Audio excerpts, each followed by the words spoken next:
ਸਤਨਾਮ ਸ੍ਰੀ ਵਾਹਿਗੁਰੂ ਸਾਹਿਬ ਜੀ। ਸ੍ਰੀ ਰਾਗ ਮਹੱਲਾ ਪੰਜਵਾ।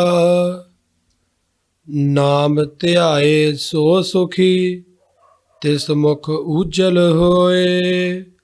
ਪੂਰੇ ਗੁਰ ਤੇ ਪਾਈਐ, ਪ੍ਰਗਟ ਸਭਨੀ ਲੋਏ। ਸਾਧ ਸੰਗਤ ਕੈ ਘਰ ਵਸੈ, ਏਕੋ ਸੱਚਾ ਸੋਏ। ਨਾਮ ਧਿਆਏ ਸੋ ਸੁਖੀ, ਤਿਸ ਮੁਖ ਉਜਲ ਹੋਏ। ਪੂਰੇ ਗੁਰ ਤੇ ਪਾਈਐ, ਪ੍ਰਗਟ ਸਭਨੀ ਲੋਏ। ਸਾਧ ਸੰਗਤ ਕੈ ਘਰ ਵਸੈ, ਏਕੋ ਸੱਚਾ ਸੋਏ। ਮੇਰੇ ਮਨ ਹਰ ਹਰ ਨਾਮ ਧਿਆਏ।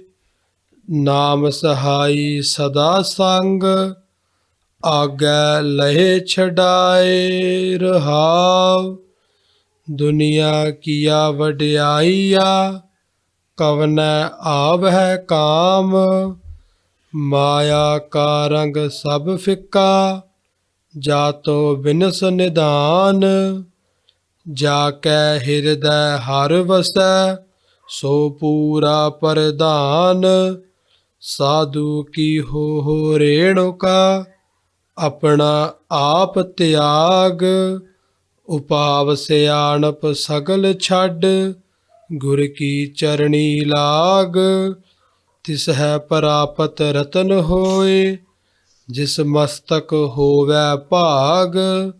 ਤਿਸੈ ਪ੍ਰਾਪਤ ਭਾਈ ਹੋ, ਜਿਸ ਦੇਵੈ ਪ੍ਰਭ ਆਪ। ਸਤਿਗੁਰ ਕੀ ਸੇਵਾ ਸੋ ਕਰੇ, ਜਿਸ ਬਿਨਸੈ ਹਉਮੈ ਤਾਪ। ਨਾਨਕ ਕੋ ਗੁਰ ਭੇਟਿਆ, ਬਿਨਸੇ ਸਗਲ ਸੰਤਾਪ। ਤਿਸੈ ਪ੍ਰਾਪਤ ਭਾਈ ਹੋ, ਜਿਸ ਦੇਵੈ ਪ੍ਰਭ ਆਪ।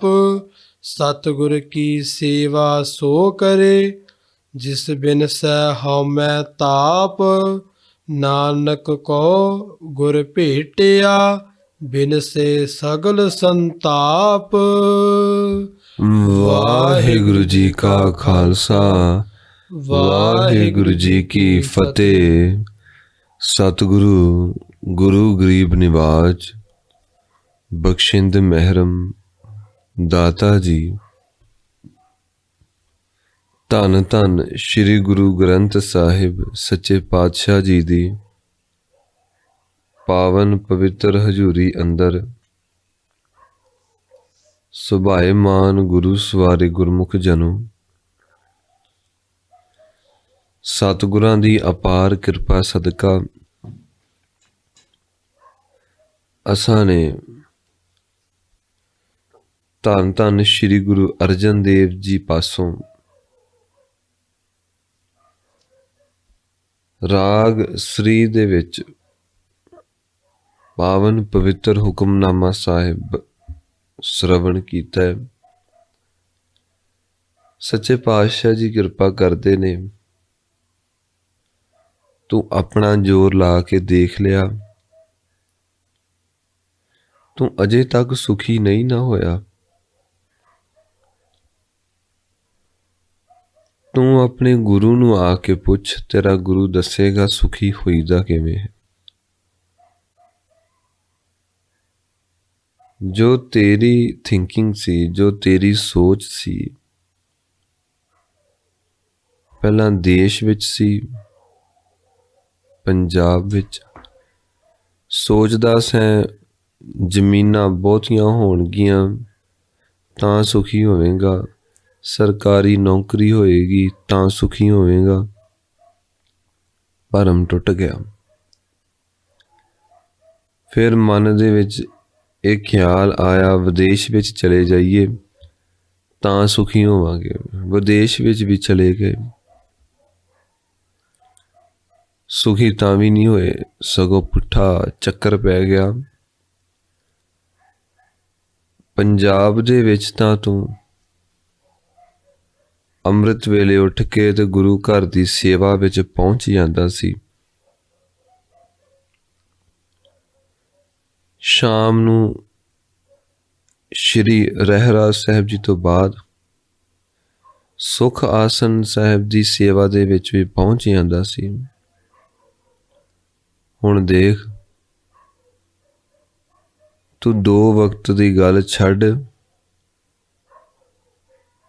ਤੂੰ ਨਾ ਪ੍ਰਕਾਸ਼ ਵੇਲੇ ਪਹੁੰਚਦਾ ਹੈ, ਨਾ ਹੀ ਸੁਖ ਆਸਨ ਵੇਲੇ। ਤੂੰ ਤਾਂ ਸੰਡੇ ਦੀ ਸੰਡੇ ਪਹੁੰਚਦਾ ਹੈ, ਜਿਸ ਵੇਲੇ ਨਾ ਪ੍ਰਕਾਸ਼ ਦੀ ਸੇਵਾ ਹੋਵੇ ਤੇ ਨਾ ਹੀ ਸੁਖ ਆਸਨ ਦੀ ਸੇਵਾ ਹੁੰਦੀ ਹੈ। ਤੂੰ ਬਰਬਾਦ ਹੋ ਗਿਆ। ਜਿਸ ਦੇ ਜੀਵਨ ਵਿੱਚੋਂ ਸੇਵਾ ਹੀ ਉਜਲ ਹੋ ਗਈ, ਜਿਸ ਦੇ ਜੀਵਨ ਦੇ ਵਿੱਚੋਂ ਧਰਮ ਹੀ ਮੁਨੱਫੀ ਹੋ ਗਿਆ, ਉਹ ਸੁਖੀ ਕਿਵੇਂ ਰਹਿ ਸਕਦਾ ਹੈ? ਕਿਉਂਕਿ ਸੁਖੀ ਹੋਣ ਦਾ ਮੰਤਰ ਗੁਰੂ ਦਿੰਦਾ ਹੈ,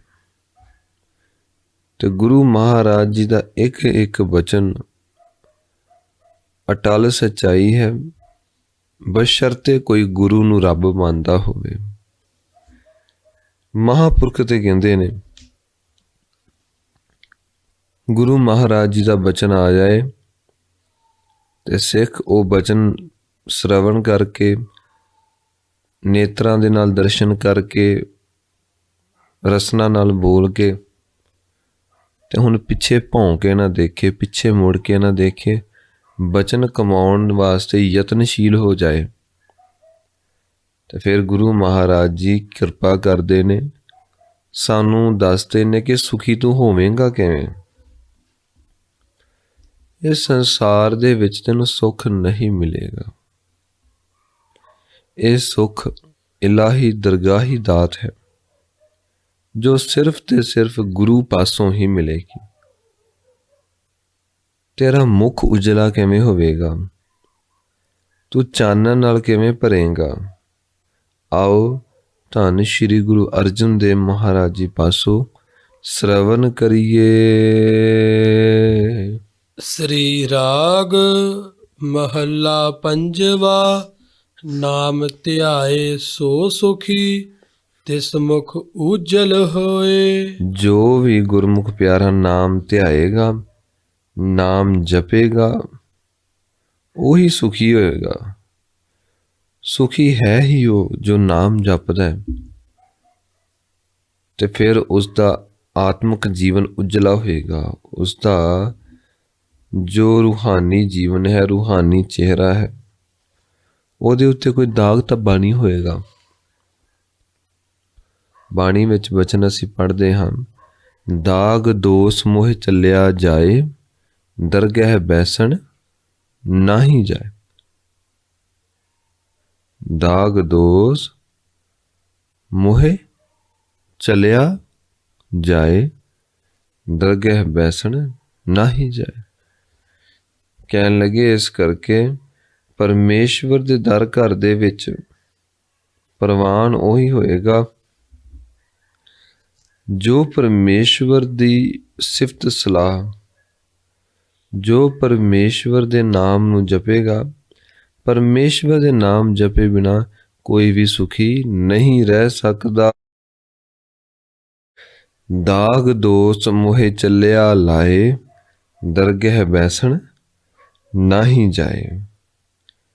ਸੱਚੇ ਪਾਤਸ਼ਾਹ ਜੀ ਕਿਰਪਾ ਕਰਦੇ ਨੇ, ਭਾਈ ਜੋ ਤੇਰੇ ਚਿਹਰੇ ਦੇ ਉੱਤੇ ਵਿਸ਼ੇ ਵਿਕਾਰਾਂ ਦਾ, ਪਰਮੇਸ਼ਵਰ ਨੂੰ ਭੁੱਲਣ ਦਾ ਦਾਗ ਹੈ ਨਾ, ਉਹ ਜਿਸ ਵੇਲੇ ਲੱਗ ਗਿਆ ਤੇ ਤੈਨੂੰ ਰੱਬ ਦੇ ਘਰ ਵਿੱਚ ਥਾਂ ਨਹੀਂ ਮਿਲਣੀ। ਇਸ ਕਰਕੇ ਤੈਨੂੰ ਇਹ ਸ਼ਬਦ ਹਿਰਦੇ ਵਿੱਚ ਪੱਕਾ ਹੋ ਜਾਣਾ ਚਾਹੀਦਾ ਹੈ, ਨਾਮ ਧਿਆਏ ਸੋ ਸੁਖੀ, ਤਿਸ ਮੁਖ ਉਜਲ ਹੋਏ। ਅੱਗੇ ਮਹਾਰਾਜ ਜੀ ਦਇਆ ਕਰਦੇ ਨੇ, ਪੂਰੇ ਗੁਰ ਤੇ ਪਾਈਐ, ਪ੍ਰਗਟ ਸਭਨੀ ਲੋਏ। ਤੇ ਹੁਣ ਸਵਾਲ ਪੈਦਾ ਹੋਇਆ ਕਿ ਨਾਮ ਜੋ ਧਿਆਉਣਾ ਹੈ ਮਿਲੇਗਾ ਕਿੱਥੋਂ? ਕੀ ਅਖਬਾਰਾਂ ਵਿੱਚੋਂ ਲੱਭ ਲਈਏ? ਕੀ ਮੈਗਜ਼ੀਨ ਵਿੱਚੋਂ ਲੱਭ ਲਈਏ? ਜੋ ਪਰਮੇਸ਼ਵਰ ਦਾ ਨਾਮ ਹੈ ਉਹਦੀ ਪ੍ਰਾਪਤੀ ਕਿਵੇਂ ਹੋਵੇਗੀ? ਤੇ ਇੱਥੇ ਧੰਨ ਸ਼੍ਰੀ ਗੁਰੂ ਅਰਜਨ ਦੇਵ ਮਹਾਰਾਜ ਜੀ ਕਿਰਪਾ ਕਰਦੇ ਨੇ, ਪੂਰੇ ਗੁਰੂ ਦੇ ਕੋਲ ਜਾ ਕੇ ਹੀ ਤੈਨੂੰ ਪਰਮੇਸ਼ਵਰ ਦੇ ਨਾਮ ਦਾ ਜਾਪ ਮਿਲੇਗਾ, ਤੈਨੂੰ ਗੁਰਮੰਤਰ ਮਿਲੇਗਾ। ਜਿਸ ਤਰ੍ਹਾਂ ਕਲਗੀਧਰ ਪਾਤਸ਼ਾਹ ਜੀ ਦੇ ਬਚਨ ਅਨੁਸਾਰ ਅਸੀਂ ਅੰਮ੍ਰਿਤ ਛਕ ਕੇ ਅਸੀਂ ਗੁਰਮੰਤਰ ਨੂੰ ਧਾਰਨ ਕਰਦੇ ਹਾਂ। ਤੇ ਕਹਿੰਦੇ ਨੇ ਜਿਸ ਵੇਲੇ ਤੂੰ ਨਾਮ ਜਪੇਂਗਾ ਪ੍ਰਗਟ ਸਭਨੀ ਲੋਏ। ਗੁਰੂ ਕੇ ਸ਼ਬਦ ਦੀ ਬਰਕਤ ਦੇ ਨਾਲ ਉਹ ਪਰਮਾਤਮਾ ਤੈਨੂੰ ਹਰ ਥਾਂ ਵਿੱਚ, ਹਰ ਕਣ ਕਣ ਵਿੱਚ ਪ੍ਰਗਟ ਹੋ ਜਾਏਗਾ, ਕਿਉਂਕਿ ਉਹ ਪਰਮਾਤਮਾ ਵਸਦਾ ਹੈ ਤਾਂ ਇਹ ਸੰਸਾਰ ਵਸਦਾ ਹੈ। ਸਾਧ ਸੰਗਤ ਕੈ ਘਰ ਵਸੈ, ਏਕੋ ਸੱਚਾ ਸੋਏ। ਇਸ ਕਰਕੇ ਉਸ ਪਰਮੇਸ਼ਵਰ ਦਾ ਨਾਮ ਜਪਣਾ ਚਾਹੀਦਾ ਹੈ। ਜਿਸ ਵੇਲੇ ਨਾਮ ਜਪਣ ਵਾਲੀ ਸੰਗਤ, ਪਰਮਾਤਮਾ ਨੂੰ ਮਿਲਣ ਵਾਲੀ ਸੰਗਤ ਇਕੱਤਰ ਹੋਵੇ, ਤੇ ਉੱਥੇ ਜਿਸ ਵੇਲੇ ਅਸੀਂ ਸੰਗਤ ਕਰਾਂਗੇ ਤੇ ਸਾਡੇ ਅੰਦਰ ਨੂੰ ਪਰਮਾਤਮਾ ਦੀ ਕਿਰਪਾ ਦੇ ਨਾਲ ਹੋਰ ਵੀ ਰੰਗ ਲੱਗਦਾ ਹੈ। ਮੇਰੇ ਮਨ ਹਰ ਹਰ ਨਾਮ ਧਿਆਏ। ਐ ਮੇਰਿਆ ਮਨਾ, ਦੇਖ ਹੁਣੇ ਤੂੰ ਸੁਣਿਆ ਕਿ ਨਾਮ ਧਿਆਏ ਸੋ ਸੁਖੀ, ਤਿਸ ਮੁਖ ਉਜਲ ਹੋਏ।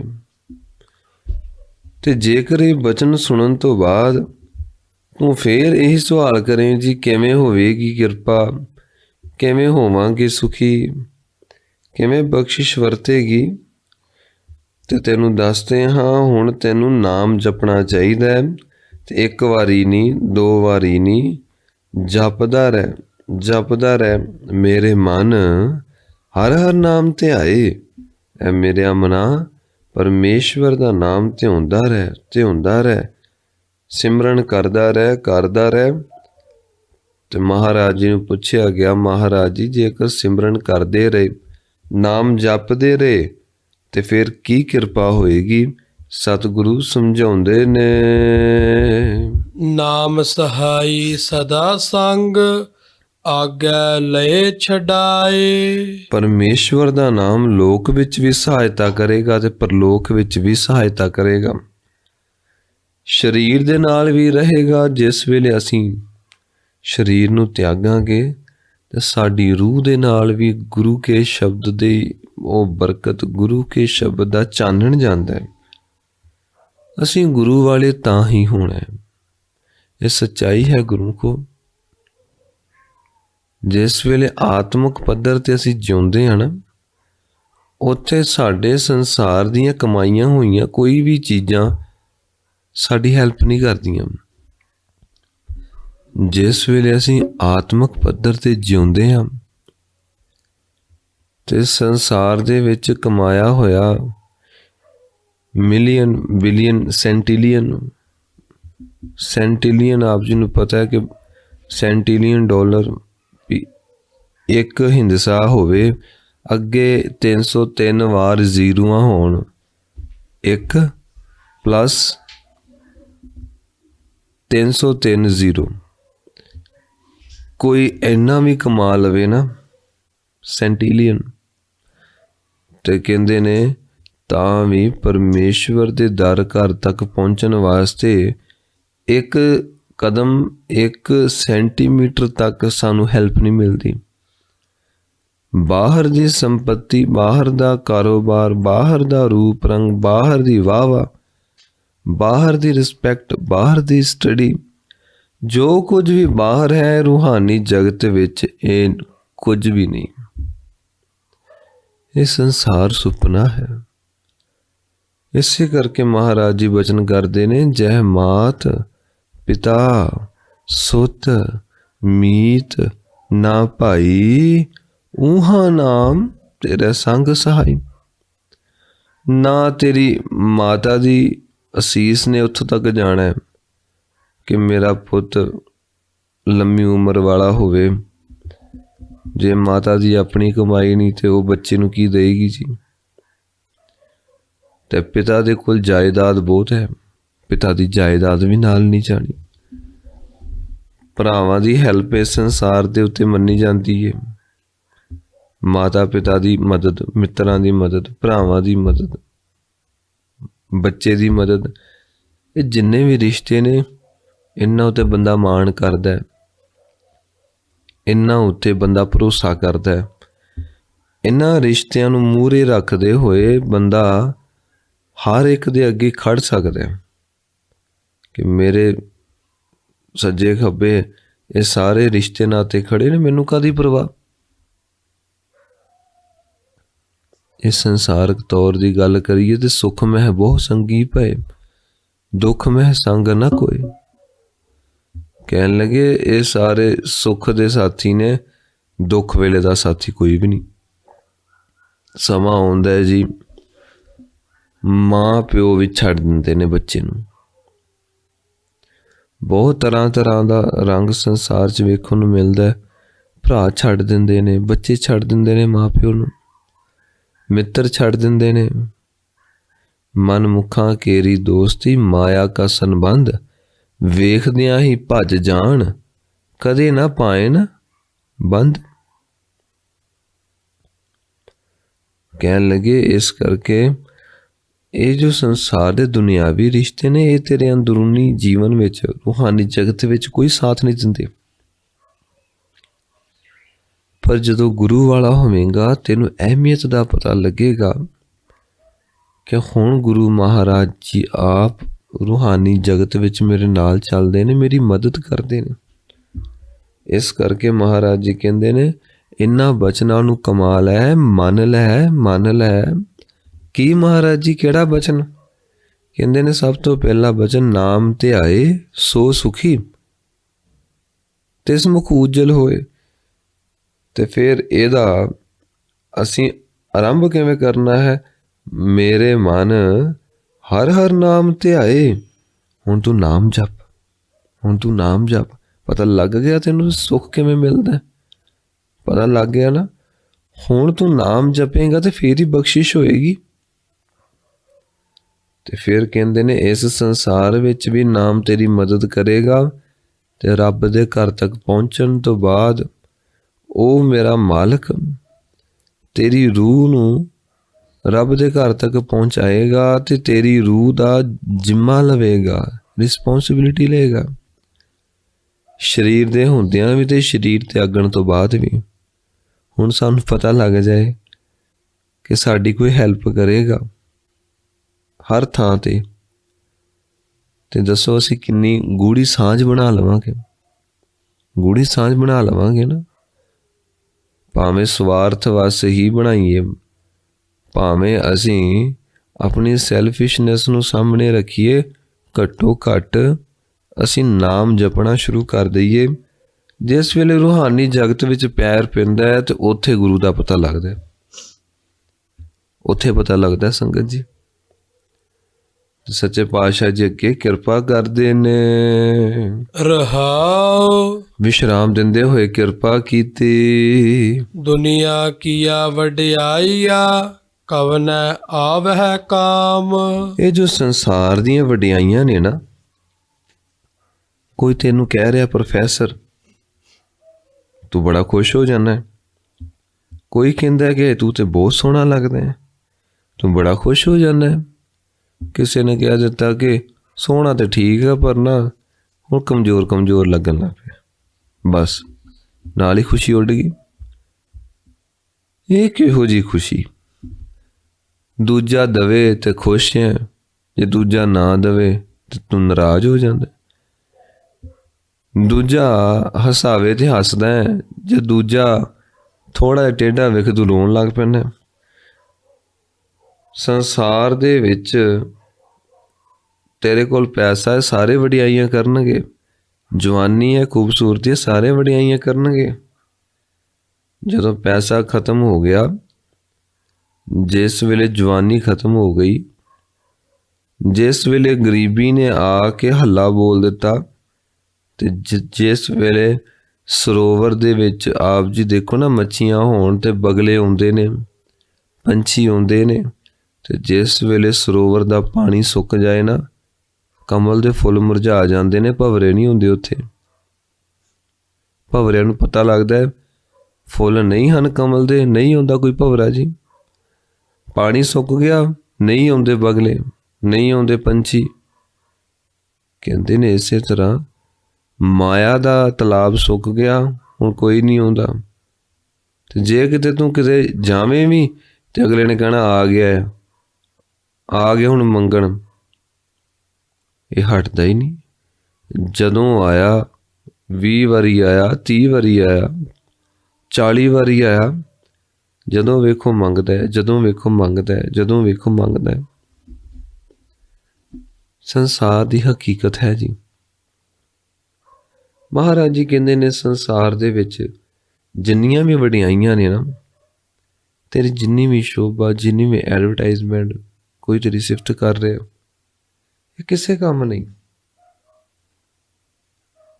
ਇਹ ਕਿਉਂ ਨਹੀਂ ਸੰਸਾਰ ਦੀਆਂ ਵਡਿਆਈਆਂ ਕਿਸੇ ਕੰਮ? ਮਹਾਰਾਜ ਜੀ ਅੱਗੇ ਕਿਰਪਾ ਕਰਦੇ ਨੇ।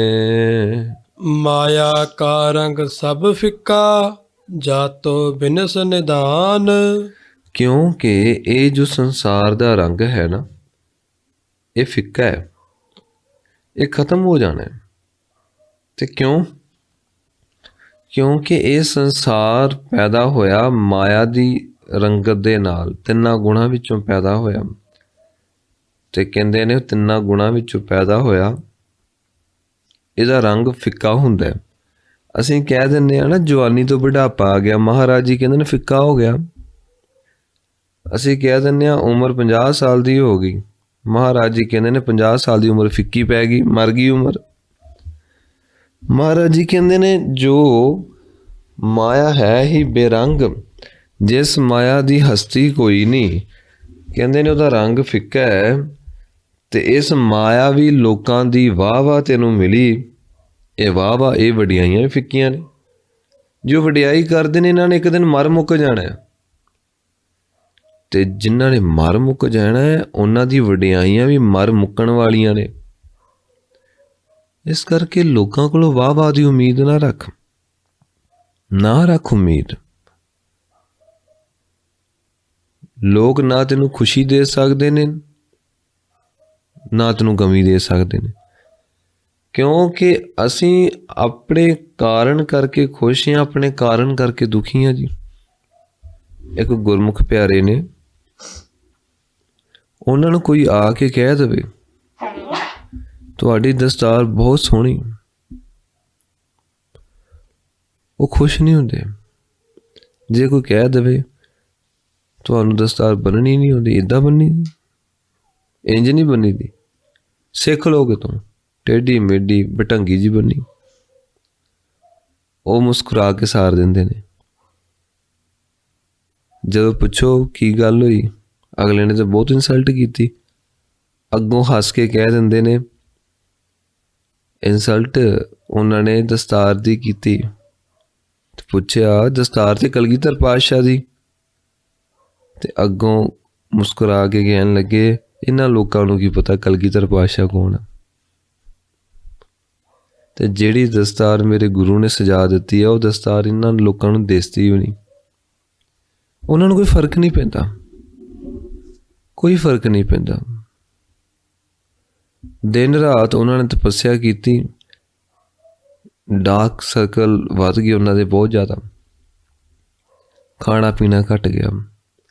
ਕਿਸੇ ਨੇ ਕਹਿ ਦਿੱਤਾ ਕਿ ਤੁਹਾਡੇ ਚਿਹਰੇ ਦੀ ਚਮਕ ਉੱਡ ਗਈ, ਤੁਹਾਡੇ ਚਿਹਰੇ ਦਾ ਗਲੋ ਉੱਡ ਗਿਆ, ਅੱਖਾਂ ਦੇ ਆਲੇ ਦੁਆਲੇ ਕਾਲੇ ਘੇਰੇ ਪੈ ਗਏ,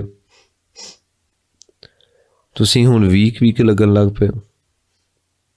ਅੱਗੋਂ ਕਹਿਣ ਲੱਗੇ ਚਲੋ ਕੋਈ ਨਹੀਂ, ਦਵਾਈ ਲੈ ਲਵਾਂਗੇ। ਉਹਨਾਂ ਨੂੰ ਫਰਕ ਨਹੀਂ ਪੈਂਦਾ ਕੋਈ ਕੀ ਕਹਿੰਦਾ, ਕਿਉਂਕਿ ਉਹਨਾਂ ਦਾ ਧਿਆਨ ਹਰ ਵੇਲੇ ਗੁਰਮੰਤਰ 'ਚ ਹੁੰਦਾ ਹੈ। ਵਾਹਿਗੁਰੂ ਵਾਹਿਗੁਰੂ ਵਾਹਿਗੁਰੂ ਵਾਹਿਗੁਰੂ ਵਾਹਿਗੁਰੂ ਵਾਹਿਗੁਰੂ। ਉਹਨਾਂ ਦਾ ਧਿਆਨ ਬਸ ਗੁਰਮੰਤਰ ਵਿੱਚ ਹੁੰਦਾ ਹੈ। ਲੋਕੀ ਕੀ ਕਹਿੰਦੇ ਨੇ ਕੀ ਨਹੀਂ ਕਹਿੰਦੇ, ਜਿਸ ਦਿਨ ਬੰਦਾ ਇਹ ਸੋਚਣ ਲੱਗ ਪਿਆ ਨਾ, ਉਸ ਦਿਨ ਗੁਰੂ ਵਾਲਾ ਨਾਮ ਨਹੀਂ ਜਪ ਸਕਦਾ, ਉਸ ਦਿਨ ਬੰਦਾ ਭਗਤੀ ਵਿੱਚ ਨਹੀਂ ਬੈਠ ਸਕਦਾ। ਲੋਕਾਂ ਦਾ ਹਰ ਸ਼ਬਦ ਅਸਰ ਕਰਨ ਵਾਲਾ ਨਹੀਂ ਹੈ, ਹਰ ਸ਼ਬਦ ਆਪਣੇ ਹਿਰਦੇ ਤੇ ਲੈਣ ਵਾਲਾ ਨਹੀਂ ਹੈ। ਪਰ ਸਾਡਾ ਹਾਲ ਐਸਾ ਬਣ ਗਿਆ, ਅਸੀਂ ਜਿਸ ਨੂੰ ਹਿਰਦੇ ਵਿੱਚ ਜਗ੍ਹਾ ਦੇਣੀ ਸੀ ਉਸ ਨੂੰ ਦਿੱਤੀ ਨਹੀਂ, ਤੇ ਜਿਸ ਨੂੰ ਅਸੀਂ ਫੀਲ ਨਹੀਂ ਸੀ ਕਰਨਾ ਸੀ ਉਸੇ ਨੂੰ ਫੀਲ ਕਰਦੇ ਹਾਂ। ਹਿਰਦੇ ਦੇ ਵਿੱਚ ਸਿਰਫ ਗੁਰੂ ਕੇ ਸ਼ਬਦ ਦਾ ਅਸਰ ਕਬੂਲਣਾ ਸੀ, ਉਹ ਅਸੀਂ ਕਬੂਲਦੇ ਨਹੀਂ। ਅਤੇ ਜਿਸ ਨੂੰ ਅਸੀਂ ਬੇਅਸਰੇ ਢੰਗ ਦੇ ਨਾਲ ਆਪਣੇ ਜੀਵਨ ਦੇ ਵਿੱਚ ਬਤੀਤ ਕਰਨਾ ਸੀ, ਇਸ ਸੰਸਾਰ ਦੀ ਝੂਠੀ ਵਾਹ ਵਾਹ ਅਤੇ ਝੂਠੀ ਹਾਏ ਹਾਏ, ਇਹਨਾਂ ਨੂੰ ਬਿਲਕੁਲ ਹਿਰਦੇ ਵਿੱਚ ਜਗ੍ਹਾ ਨਹੀਂ ਸੀ ਦੇਣੀ। ਹਿਰਦੇ ਵਿੱਚ ਹੱਥ ਮਾਰ ਕੇ ਦੇਖੋ, ਜਗ੍ਹਾ ਹੀ ਇਹਨਾਂ ਚੀਜ਼ਾਂ ਨੇ ਲਈ। ਮਹਾਰਾਜ ਜੀ ਕਹਿੰਦੇ ਨੇ ਇਹ ਰੰਗ ਫਿੱਕਾ ਹੈ। ਜੇ ਕਿਸੇ ਨੂੰ ਪਤਾ ਲੱਗ ਜਾਏ ਇਸ ਕੱਪੜੇ ਨੂੰ ਜੇਕਰ ਲੈ ਲਿਆ, ਇਹਦਾ ਰੰਗ ਫਿੱਕਾ ਹੋ ਜਾਣਾ 1-2 ਦਿਨਾਂ ਤੱਕ, ਕਿਹੜਾ ਬੰਦਾ ਲੈਂਦਾ? ਕਿਹੜਾ ਬੰਦਾ ਪੈਸੇ ਦਿੰਦਾ? ਅਗਲਾ ਭਾਵੇਂ ਹੀ ਗਏ ਅੱਧੇ ਰੇਟ 'ਤੇ ਲੈ ਲਵੋ, ਅਤੇ ਸਿਆਣਾ ਬੰਦਾ ਕਹਿੰਦਾ ਚੰਗੀ ਚੀਜ਼ ਲੈਣੀ, ਫਿੱਕੀ ਚੀਜ਼ ਥੋੜ੍ਹਾ ਲੈਣੀ। ਇਸੇ ਕਰਕੇ ਦੁਨੀਆ ਦੀਆਂ ਵਡਿਆਈਆਂ ਜਿੰਨੀਆਂ ਵੀ ਨੇ ਇਹ ਫਿੱਕੀਆਂ ਨੇ, ਇਹ ਬਿਨਸਨਹਾਰ ਨੇ, ਇਹ ਨਾਸ਼ ਹੋਣ ਵਾਲੀਆਂ ਨੇ। ਅਤੇ ਫਿੱਕੇਦਾਰ ਤਾਂ ਆਪ ਜੀ ਨੂੰ ਪਤਾ ਹੀ ਹੈ ਜੀ। ਜਿਸ ਵੇਲੇ ਅਸੀਂ ਕੁਝ ਵੀ ਛਕੀਏ ਨਾ, ਮੰਨ ਲਓ ਕਿਸੇ ਨੇ ਖੀਰ ਛਕੀ, ਖੀਰ ਛਕਣ ਤੋਂ ਬਾਅਦ ਪੁੱਛਿਆ ਗਿਆ ਕੈਸੀ ਸੀ, ਤਾਂ ਅਸੀਂ ਕਹਿ ਦਿੰਦੇ ਹਾਂ ਫਿੱਕੀ। ਫਿੱਕੀ ਦਾ ਅਰਥ ਹੁੰਦਾ ਹੈ ਜਿਹਦੇ ਵਿੱਚ ਸਵਾਦ ਨਹੀਂ ਕੋਈ, ਬੇਸਵਾਦੀ। ਹੁਣ ਅਸੀਂ ਆਈਸਕ੍ਰੀਮ ਦੀ ਗੱਲ ਕਰੀਏ, ਅਸੀਂ ਕਹੀਏ ਆਈਸਕ੍ਰੀਮ ਗਰਮ ਖਾਣੀ ਹੈ, ਅਸੀਂ ਕਹੀਏ ਆਈਸਕ੍ਰੀਮ ਫਿੱਕੀ ਖਾਣੀ ਹੈ, ਅਤੇ ਅਗਲੇ ਨੇ ਕਹਿਣਾ ਫਿਰ ਆਈਸਕ੍ਰੀਮ ਰਹਿ ਕਿੱਥੇ ਗਈ? ਕਿ ਆਈਸ ਕਰਕੇ ਅਤੇ ਕਰੀਮ ਕਰਕੇ, ਕਰੀਮ ਹੈ ਮਿੱਠੀ ਅਤੇ ਆਈਸ ਹੈ ਠੰਡੀ। ਅਤੇ ਜੇਕਰ ਆਈਸ ਕਰੀਮ ਗਰਮ ਕਰ ਲਈ ਤਾਂ ਉਹਦੇ ਵਿੱਚ ਮਿੱਠਾ ਕੱਢ ਲਿਆ ਅਤੇ ਰਹਿ ਕੀ ਗਿਆ? ਇਹਦੇ ਨਾਲ ਚੰਗਾ ਨਾ ਹੀ ਖਾ। ਮਹਾਰਾਜ ਜੀ ਕਹਿੰਦੇ ਨੇ ਇਹ ਸੰਸਾਰ ਦਾ ਜੋ ਰੰਗ ਹੈ ਇਹ ਬੇਸਵਾਦ ਹੈ, ਇਹ ਫਿੱਕਾ ਪੈਣ ਵਾਲਾ ਹੈ, ਇਹਦੇ ਵਿੱਚ ਆਤਮਿਕ ਜੀਵਨ ਕੋਈ ਨਹੀਂ, ਇਹ ਖਤਮ ਹੋ ਜਾਣਾ ਹੈ। ਇਸ ਕਰਕੇ ਤੂੰ ਪ੍ਰਧਾਨ ਬਣ। ਪ੍ਰਧਾਨ ਕਿਵੇਂ ਬਣਨਾ ਹੈ? ਮਹਾਰਾਜ ਸੱਚੇ ਪਾਤਸ਼ਾਹ ਜੀ ਕਿਰਪਾ ਕਰਕੇ ਸਮਝਾਉਂਦੇ ਨੇ, ਜਾ ਕੈ ਹਿਰਦੈ ਹਰਿ ਵਸੈ ਸੋ ਪੂਰਾ ਪ੍ਰਧਾਨ। ਜੋ ਪਰਮੇਸ਼ਵਰ ਦਾ ਨਾਮ ਜਪਦਾ ਹੈ ਨਾ, ਜੋ ਆਪਣੇ ਮਨ ਨੂੰ ਕਹਿੰਦਾ ਹੈ ਮੇਰੇ ਮਨ ਹਰ ਹਰ ਨਾਮ ਤੇ ਆਏ, ਅਤੇ ਫਿਰ ਉਹ ਨਾਮ ਜਪਦਾ ਫਿਰ ਜਪਦਾ ਉਹਦੇ ਹਿਰਦੇ ਦੇ ਵਿੱਚ ਚਾਨਣ ਹੋ ਜਾਂਦਾ ਹੈ, ਹਿਰਦੇ ਵਿੱਚ ਰੱਬ ਦਾ ਨਾਮ ਵਸ ਜਾਂਦਾ ਹੈ। ਮਹਾਰਾਜ ਜੀ ਕਹਿੰਦੇ ਨੇ ਉਹ ਸਭ ਤੋਂ ਸਰਵਸ਼੍ਰੇਸ਼ਟ ਬਣ ਜਾਂਦਾ ਹੈ। ਸਾਰੇ ਸੰਸਾਰ ਵਿੱਚ ਉਹਦੀ ਸ਼ੋਭਾ ਹੋ ਜਾਂਦੀ ਹੈ। ਸਾਰੇ ਸੰਸਾਰ ਵਿੱਚ ਇਹ ਆਖਿਆ ਜਾਂਦਾ ਕਿ ਜੋ ਇਹ ਬੰਦਾ ਵਚਨ ਕਰ ਦੇਵੇ ਪੂਰਾ ਹੋ ਜਾਂਦਾ ਹੈ। ਇਸ ਕਰਕੇ ਭਾਈ ਨਾਮ ਜਪਣਾ ਹੀ ਸਭ ਤੋਂ ਸਰਵਸ਼੍ਰੇਸ਼ਟ ਹੈ। ਸਮਾਂ ਆਉਂਦਾ ਹੈ ਉਸ ਬੰਦੇ ਦੇ ਸਾਹਮਣੇ ਵੱਡੀਆਂ ਵੱਡੀਆਂ ਸ਼ਕਤੀਆਂ ਖੜੀਆਂ ਹੁੰਦੀਆਂ ਨੇ, ਉਹ ਨਾਮ ਜਪਣ ਵਾਲਾ ਉਹਨਾਂ ਸ਼ਕਤੀਆਂ ਤੋਂ ਪਿੱਛਾ ਛਡਾਉਂਦਾ, ਖਹਿੜਾ ਛਡਾਉਂਦਾ ਹੈ। ਸੰਸਾਰ ਦੇ ਲੋਕ ਦੀਵਾ ਜਗਾ ਕੇ, ਟੱਲੀਆਂ ਖੜਕਾ ਕੇ, ਅਗਰਬੱਤੀ ਦੇ ਕੇ ਕਹਿੰਦੇ ਨੇ ਲక్ష్ਮੀ ਮਾਤਾ ਆ ਜਾ, ਲక్ష్ਮੀ ਮਾਤਾ ਆ ਜਾ, ਲక్ష్ਮੀ ਮਾਤਾ ਆ ਜਾ। ਲక్ష్ਮੀ ਮਾਤਾ ਫੇਰ ਨਹੀਂ ਆਉਂਦੀ, ਅਤੇ ਨਾਮ ਜਪਣ ਵਾਲਾ ਨਾਮ ਜਪਦਾ, ਲక్ష్ਮੀ ਮਾਤਾ ਸਾਹਮਣੇ ਖੜੀ ਹੁੰਦੀ। ਅਤੇ ਵੇਖੋ ਲక్ష్ਮੀ ਮਾਤਾ ਦੀ ਇੰਨੀ ਜ਼ਰੂਰਤ ਨਹੀਂ ਕਿ ਆਪਣੀ ਮਰਜ਼ੀ ਨਾਲ ਕੋਲ ਆ ਜਾਏ। ਇੱਥੇ ਦਾਸ ਬੇਕਦਰੀ ਨਹੀਂ ਕਰਦਾ ਪਿਆ, ਦਾਸ ਬੇਨਤੀ ਕਰਦਾ ਪਿਆ, ਕੋਈ ਵੀ ਸੰਸਾਰ ਦੀ ਸ਼ਕਤੀ ਹੈ ਨਾਮ ਜਪਣ ਵਾਲੇ ਦੇ ਅਧੀਨ ਹੁੰਦੀ, ਉਹਦੀ ਆਗਿਆ ਵਿੱਚ ਹੋ ਜਾਂਦੀ। ਪਰ ਨਾਮ ਜਪਣ ਵਾਲੇ ਦਾ ਅੰਦਰ ਇੰਨਾ ਕੁ ਰੱਜ ਜਾਂਦਾ ਹੈ, ਉਹ ਦੂਸਰੇ ਦੇ ਕੋਲੋਂ ਗੁਰੂ ਘਰ ਦੀਆਂ ਸੇਵਾਵਾਂ ਲੈ ਲੈਂਦਾ ਹੈ। ਜਿਸ ਤਰ੍ਹਾਂ ਧੰਨ ਸ਼੍ਰੀ ਗੁਰੂ ਨਾਨਕ ਦੇਵ ਮਹਾਰਾਜ ਜੀ ਦੀਨ ਦੁਨੀ ਦੇ ਮਾਲਕ ਨੇ। ਧੰਨ ਸ਼੍ਰੀ ਗੁਰੂ ਨਾਨਕ ਦੇਵ ਮਹਾਰਾਜ ਜੀ ਇੱਕ ਛੋਟੇ ਜਿਹੇ ਪੱਥਰ ਨੂੰ ਪਾਸੇ ਕਰਦੇ ਨੇ ਅਤੇ ਵਲੀ ਕੰਧਾਰੀ ਦਾ ਸਾਰਾ ਪਾਣੀ ਥੱਲੇ ਆ ਜਾਂਦਾ ਹੈ। ਪਹਿਲਾਂ ਵੀ ਤਾਂ ਲੋਕ ਪੱਥਰ ਆਸੇ ਪਾਸੇ ਕਰਦੇ ਸੀ, ਪਹਿਲਾਂ ਤਾਂ ਕਦੇ ਹੋਇਆ ਨਹੀਂ। ਧੰਨ ਸ਼੍ਰੀ ਗੁਰੂ ਨਾਨਕ ਦੇਵ ਮਹਾਰਾਜ ਜੀ ਸਰਬ ਕਲਾ ਸਮਰੱਥ ਨੇ, ਫਿਰ ਵੀ ਸੰਗਤ ਨੂੰ ਕਹਿੰਦੇ ਨੇ ਭਾਈ ਦਸਵੰਧ ਕੱਢ ਕੇ ਤੁਸੀਂ ਸਾਰੇ ਇੱਕੋ ਥਾਂ 'ਤੇ ਲੰਗਰ ਦੇ ਵਿੱਚ ਪਾਵੋ। ਜੇ ਕਿਸੇ ਥਾਂ ਦੇ ਉੱਤੇ ਤੁਹਾਨੂੰ ਪਰਮਾਤਮਾ ਵੱਲੋਂ ਆਗਿਆ ਹੁੰਦੀ ਹੈ ਉੱਥੇ ਸੇਵਾ ਕਰੋ, ਉੱਥੇ ਸੇਵਾ ਕਰੋ। ਅਤੇ ਜਦੋਂ ਕਿਸੇ ਨੇ ਆ ਕੇ ਆਖਿਆ ਜੀ ਮੈਂ ਕਈ ਸਾਲ ਲੰਗਰਾਂ ਦੀ ਸੇਵਾ ਦੇ ਦਿੰਦਾ, ਅਤੇ ਗੁਰੂ ਨਾਨਕ ਦੇਵ ਮਹਾਰਾਜ ਜੀ ਬਚਨ ਕਰਦੇ ਨੇ ਭਾਈ ਇਹ ਸੰਗਤ ਹੈ ਕਰਤਾਰ ਦੀ। ਇੱਥੇ ਕਿਸੇ ਨੇ ਇੱਕ ਮੁੱਠ ਕਣਕ ਦੇਣੀ ਹੈ ਤੇ ਕਿਸੇ ਨੇ ਇੱਕ ਬੋਰੀ ਦੇਣੀ ਹੈ ਤੇ ਕਿਸੇ ਨੇ ਇੱਕ ਗੱਡਾ ਭਰ ਕੇ ਦੇਣਾ। ਇਹ ਗੁਰੂ ਨਾਨਕ ਦਾ ਘਰ ਹੈ। ਇਸ ਗੁਰੂ ਨਾਨਕ ਦੇ ਘਰ ਦੇ ਵਿੱਚ ਦੇਖੋ ਆਪਾਂ ਸਾਰੇ ਸੇਵਾ ਕਰਦੇ ਹਾਂ, ਸਾਰੇ ਸੇਵਾ ਕਰਦੇ ਹਾਂ ਨਾ। ਤੇ ਮਹਾਰਾਜ ਜੀ ਕਿਰਪਾ ਕਰਦੇ ਨੇ ਕਿ ਜਦੋਂ ਸੇਵਾ ਕਰਦੇ ਹਾਂ ਤੇ ਅਸੀਂ ਇੱਕ ਇੱਕ ਕਿਣਕਾ ਦੇ ਕੇ ਤੇ ਅਸੀਂ ਗੁਰੂ ਕੋਲੋਂ ਅਸੀਸ ਲੈਂਦੇ ਹਾਂ। ਤੇ ਮਹਾਂਪੁਰਖਾਂ ਸਾਹਮਣੇ ਲక్ష్ਮੀ ਖੜੀ ਹੁੰਦੀ ਹੈ। ਫਿਰ ਜਿਨ੍ਹਾਂ ਦੇ ਜੀਵਨ ਦੇ ਵਿੱਚ ਮੰਗ ਹੁੰਦੀ ਹੈ ਕਿ ਉਹਨਾਂ ਨੂੰ ਮਾਇਆ ਮਿਲ ਜਾਏ, ਮਾਇਆ ਮਿਲ ਜਾਏ, ਮਹਾਂਪੁਰਖ 1 ਰੁਪਈਆ ਉਹਨਾਂ ਦੀ ਸੇਵਾ ਪਾ ਕੇ ਤੇ ਉਹਨਾਂ ਨੂੰ ਕਰੋੜਾਂ ਹੀ ਦੇ ਦਿੰਦੇ ਨੇ। ਇਹ ਹਕੀਕਤ ਹੈ। ਨਾਮ ਜਪਣਾ ਸ਼ੁਰੂ ਕਰੀਏ, ਪ੍ਰਤੱਖ ਤਾਕਤਾਂ ਵਰਤਦੀਆਂ ਨੇ। ਤੇ ਜੇਕਰ ਇਹ ਪ੍ਰਤੱਖ ਸ਼ਕਤੀਆਂ ਵਰਤਨ ਨਾ ਤੇ ਫਿਰ ਨਾਮ ਜਪਣ ਦਾ ਅਸਰ ਕਾਹਦਾ। ਇਹ ਅਸੀਂ ਸੁਣਦੇ ਹਾਂ ਕਿ ਜਵਾਲਾ ਜੀ ਜੋ ਮਾਤਾ ਜੀ ਭਾਈ ਲਹਿਣਾ ਜੀ ਦਰਸ਼ਨ ਕਰਨ ਵਾਸਤੇ ਜਾਂਦੇ ਸਨ, ਪੈਰਾਂ ਵਿੱਚ ਘੁੰਗਰੂ ਬੰਨ੍ਹ ਕੇ, ਤੇ ਕਈ ਸਾਲ ਕਦੀ ਦਰਸ਼ਨ ਨਹੀਂ ਹੋਏ। ਇੰਨੀ ਤਪੱਸਿਆ ਕੀਤੀ, ਇੰਨੀਆਂ ਭੇਟਾਂ ਗਾਉਂਦੇ ਸੀ। ਤੇ ਉਹੀ ਮਾਤਾ ਗੁਰੂ ਨਾਨਕ ਦੇ ਘਰ ਦੇ ਵਿੱਚ ਝਾੜੂ ਫੇਰਦੀ ਪਈ। ਤੇ ਹਰ ਇੱਕ ਸਿੱਖ ਦਾ ਘਰ ਗੁਰੂ ਨਾਨਕ ਦਾ ਘਰ। ਜਿਸ ਘਰ ਵਿੱਚ ਸ਼੍ਰੀ ਜਪਜੀ ਸਾਹਿਬ ਦਾ ਪਾਠ ਹੁੰਦਾ ਹੈ, ਉੱਥੇ ਗੁਰੂ ਨਾਨਕ ਦਾ ਵਾਸਾ ਹੁੰਦਾ। ਇਹ ਸ਼ਕਤੀਆਂ ਤੇ ਆਪੇ ਝਾੜੂ ਮਾਰਦੀਆਂ ਨੇ। ਇਸ ਕਰਕੇ ਗੁਰੂ, ਸੰਤ, ਮਹਾਂਪੁਰਖ, ਸਾਧੂ ਜਨ, ਗੁਰਸਿੱਖ ਇਹਨਾਂ ਸ਼ਕਤੀਆਂ ਤੋਂ ਕਾਰਜ ਨਹੀਂ ਲੈਂਦੇ, ਕੰਮ ਨਹੀਂ ਲੈਂਦੇ। ਤੇ ਜੇਕਰ ਕਿਸੇ ਵਾਲੇ ਸ਼ਕਤੀ ਭੇਜਣੀ ਵੀ ਹੋਵੇ, ਇਸ ਕਦਰ ਨਹੀਂ ਭੇਜਦੇ ਕਿ ਉਹ ਦੂਜੇ ਦਾ ਨਿਤਨੇਮ ਹੀ ਰੁੜ ਜਾਏ, ਦੂਸਰੇ ਦਾ ਸਿਮਰਨ ਹੀ ਰੁੜ ਜਾਏ। ਇਸ ਕਰਕੇ ਇਸ ਮਾਇਆ ਦਾ ਰੰਗ ਬਹੁਤ ਭਿਅੰਕਰ ਹੈ। ਇਹਦਾ ਚਿਹਰਾ ਬਹੁਤ ਡਰਾਵਣਾ ਹੈ, ਜਿਸ ਨੂੰ ਲੋਕ ਬਹੁਤ ਖੂਬਸੂਰਤ ਸਮਝਦੇ ਨੇ ਨਾ, ਲੋਕ ਬਹੁਤ ਪਿਆਰਾ ਸਮਝਦੇ ਆ। ਮਹਾਰਾਜ ਜੀ ਨੇ ਬਾਣੀ ਵਿੱਚ ਇਸ ਮਾਇਆ ਨੂੰ ਕਿਹੜੇ ਕਿਹੜੇ ਸ਼ਬਦਾਂ ਨਾਲ ਸੰਬੋਧਨ ਕੀਤਾ।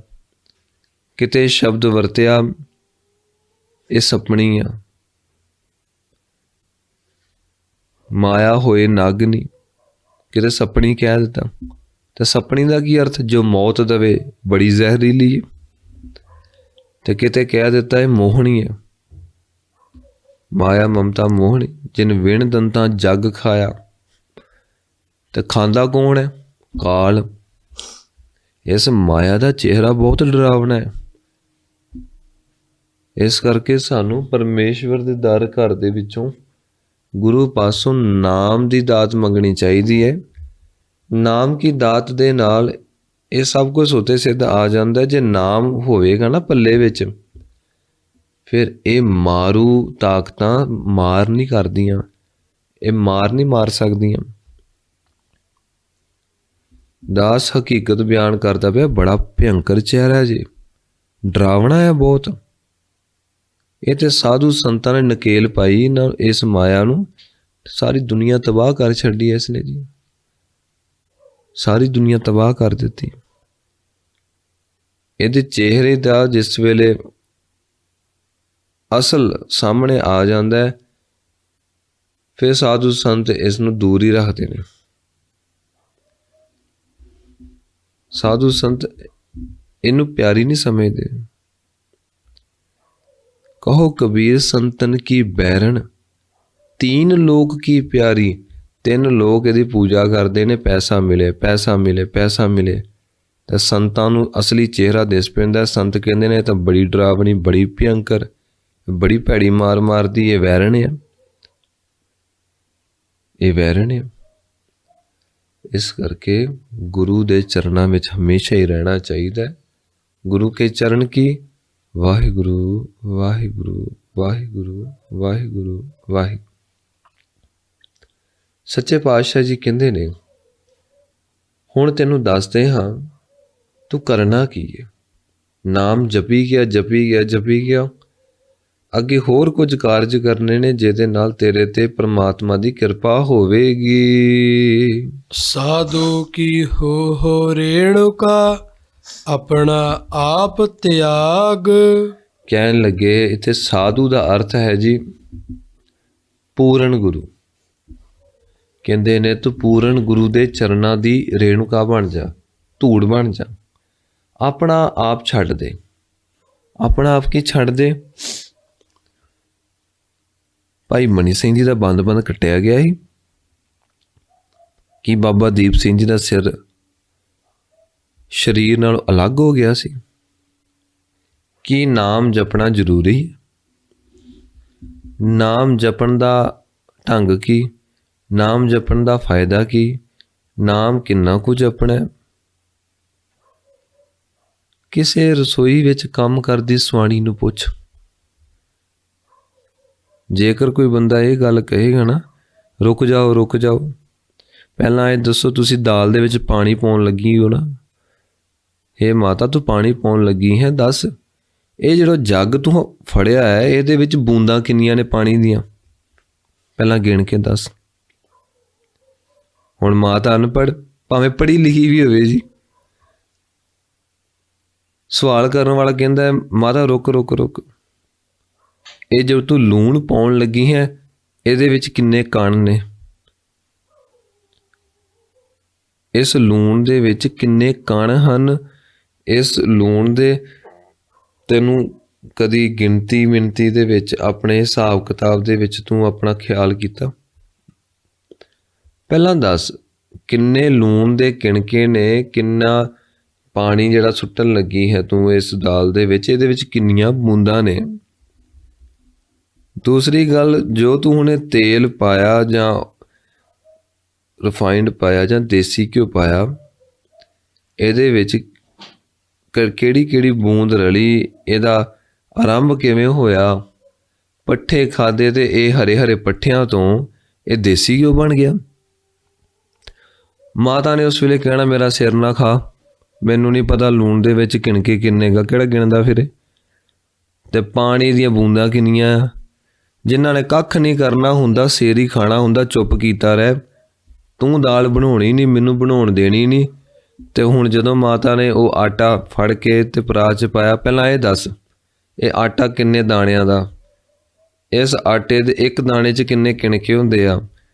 ਉਹਨਾਂ ਕਿਣਕਿਆਂ ਦਾ ਜਿਸ ਵੇਲੇ ਆਪਸ ਦੇ ਵਿੱਚ ਮਿਲਵਰਤਨ ਹੁੰਦਾ ਆ, ਫਿਰ ਕਿਹੜੀ ਊਰਜਾ ਪੈਦਾ ਹੁੰਦੀ ਹੈ? ਮਾਤਾ ਨੇ ਉਸੇ ਵੇਲੇ ਪਿਆਰ ਵਿੱਚ ਥੱਪੜ ਚੱਠੂ ਕਰਕੇ ਆਖਣਾ ਜਾ ਮੇਰਾ ਪੁੱਤ ਵੇਲਾ ਨਾ ਵੇ। ਤਾਂ ਫਾਲਤੂ ਸਵਾਲ ਨਾ ਕਰਿਆ ਕਰ, ਜਾ ਉੱਥੇ ਜਾ ਕੇ ਬਹਿ, ਤੈਨੂੰ ਭੁੱਖ ਲੱਗੀ ਏ? ਉਹ ਕਹਿੰਦਾ ਭੁੱਖ ਨਹੀਂ ਲੱਗੀ।